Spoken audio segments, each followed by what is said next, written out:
I want to bring the servant of God to us at this hour. I cannot say much. We are at 1 o'clock. In the next 15-20 minutes, he'll be done. Amen. Bwana asifiwe. He has a very difficult assignment. Bwana asifiwe. When you come to preach, after people have said what God can do, you know, many times we preach to tell you this is what God can do, but you guys have already said what God can do. So he's not in a very easy position, but I thank the Lord. My son Benson, all the way from Tanzania, is with us. There's some work we are opening up in Tanzania, and together God's going to give us a door. Hallelujah.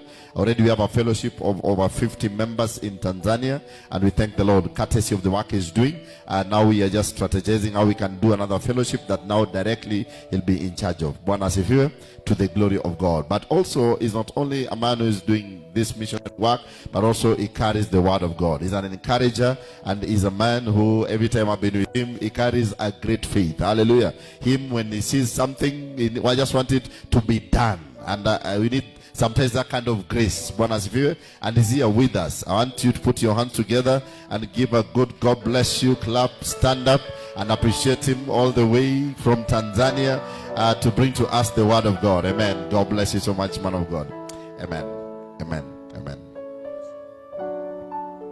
Hallelujah. Bwana Yesu asifiwe sana. Hebu mgeukie jirani yako, mwambie wewe ni wa thamani sana. Mgeukie mwingine, mwambie wewe ni wa pekee sana. Mgeukie mwingine, mwambie nikikuona ninamuona Mungu. Hallelujah. Mwambie nikikuona ninamuona Mungu. Hallelujah. Mpe i5, mwambie fire. Alafu upate kiti ukae, alafu tuweze kumshukuru Mungu. Amen. Hallelujah. Mimi kuwa hapa nilipo ni kwa sababu ya neema. Amen. Mimi kusimama hapa ni kwa sababu ya neema. Amen. Hallelujah.